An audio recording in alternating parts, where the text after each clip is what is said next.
na likambo ezouta na ngomba eza ye te balobi avant batali na ligne balobi faut to soutenir vie Moïse to soutenir ye to soutenir leader na biso to soutenir moto na nzambe oyo parce que ye nde moto osala makasi na biso to soutenir ye nde na moma wana bibelobi bazwi Moïse bake bafandisi ye likolo ya libanga loba libanga bambala mingi nga mpe nateyaka bongo ka arona iri nde baye basimbi maboko ya Moïse te bango bazwi libanga basali nini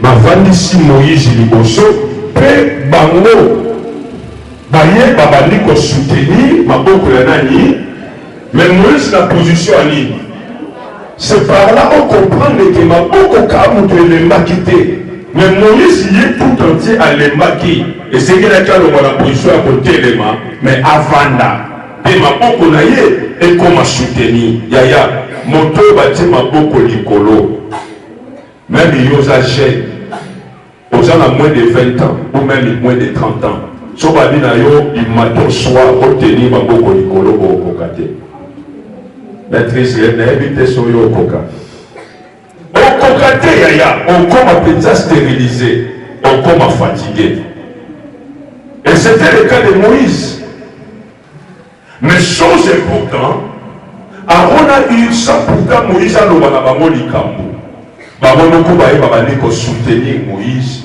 mais dès que babandi ko soutenir maboko ya Moïse Josué était le plus fort si comme Josué a longi na terrain Josué a obéta tolo Josué a obéta tolo parce que tu as vaincu parce que ta force ne dépendait pas de toi mais la force dépendait ko utawa bina na ngomba place Moïse azalaki maboko ne ya otombwama ezala ba leçon belé à continuer awa na lingina zala droit au but suivez-moi bien aimé Moïse avait besoin du soutien parce que soutien to appris à Moïse et maintenant qu'il produit miracle peu victoire na cas ya Israël Moïse na ye moko après qu'on a un terrain abondé parce que l'âge, la formation peut à peine permettre à la champ de bataille. Mais Seigneur la case à la place où le Seigneur qui est à Zala pour fournir la victoire dans le peuple d'Israël. Et l'homme qui est la source de la production de la victoire, c'est quelqu'un soutenu.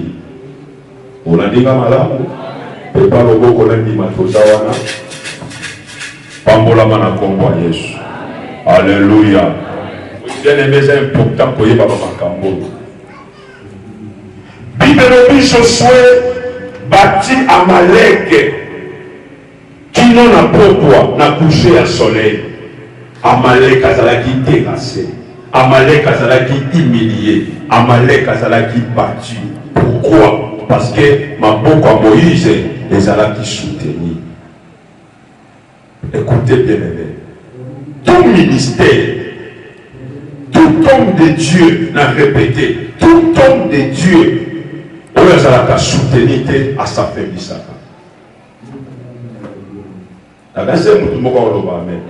Je pense qu'il est le réalité à Koganga, alléluia, amen.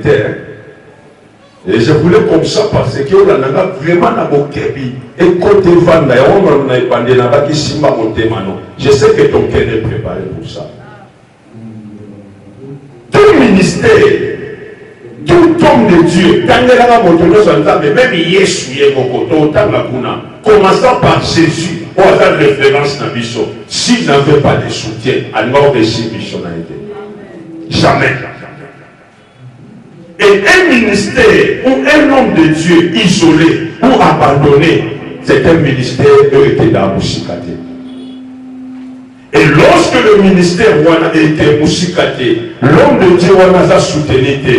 Conséquence, il était pour vivre l'amour.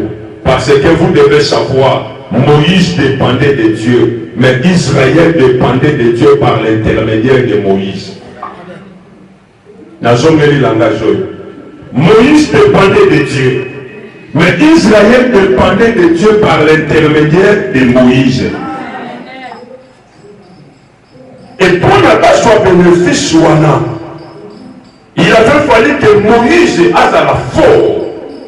Oh, la force de Moïse, et maintenant qu'on dépend de la soutien, Oyo Aaron a dit,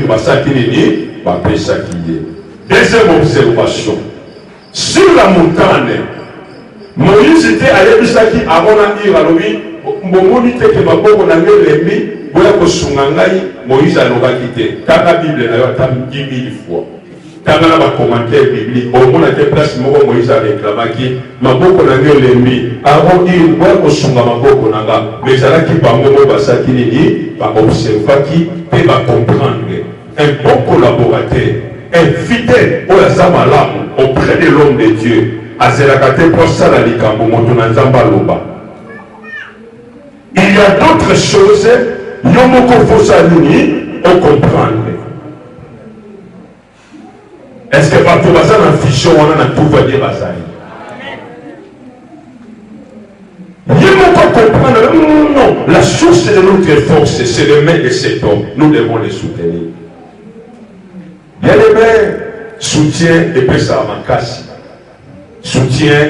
Et pour nous avoir même des collaborateurs, peut-être ça va être l'église à vos servir. Mais on peut sur exemple bien aimé. Voilà, nous avons un soutien, une dimension de soutien. Premièrement, Moïse soutient les bourseaux. Je ne parle pas tout d'abord de Dieu, parce qu'il a pas un soutien dans la mission inconditionnelle. Le premier soutien de Moïse est à qui bâton. Le bâton. Et le bâton pour Moïse, c'était le symbole de son appel. Mon cher Anzambe Nyonso ya Bengama, nous avons appelé Sakaye et le Boya Ibe Ninaye. Et ces choses, nous devons comprendre mon malamu, les papa n'a pas de Bengami dans le ministère. Quand Dieu appelle son serviteur, Azana va signer à Sakaye. Il y a beaucoup de monde en Nzambe Moïse apprécié Bilembo. Mais avec Josué, Josué c'est la table sur le temps apprécié bâton, nous avons apprécié Moussous. Vous comprenez ça? Vous avez un malin. Le bateau, Moïse a coûté un bâton. Mais le Kamoussima Awa, Moïse a dit, je monterai avec la verge de Dieu dans ma main. J'étais Moïse et comme il était Anani, il y a Nzambe. Dieu prend nos capacités. Dieu prend notre vision à Bongoloma comme na Moyaye. Il y a bien de restakana na batunion sur Mokilio. Mais pour ça, on a moto à Bengamate. Bato bazana bisani basangani ni banemi shatu bazolo bamabia mosera nzambe oza modi. Soki mutu moko koleka kutu ndoki. Aye pa na balolo bamabia mosera nzambe ya bengana ye. Il est plus que sorcier. Parce que wana azoli ngane malédiction na yo ou te pas diabolité mais ou te pas nani te pas nzambe. C'est pourquoi bien aimé Moïse a dit qu'il n'a jamais qu'au bâton. C'était le symbole de son ministère. Dans la vie à Moïse, Moïse a Sala. Et ça qui lié dans le beau qu'on a na bâton. Voilà toujours mon amour dans Moukada d'Exode chapitre 4 verset 7. C'est la bigale Tanga Mbangu. Tanga Pelobra Bazolanda yo.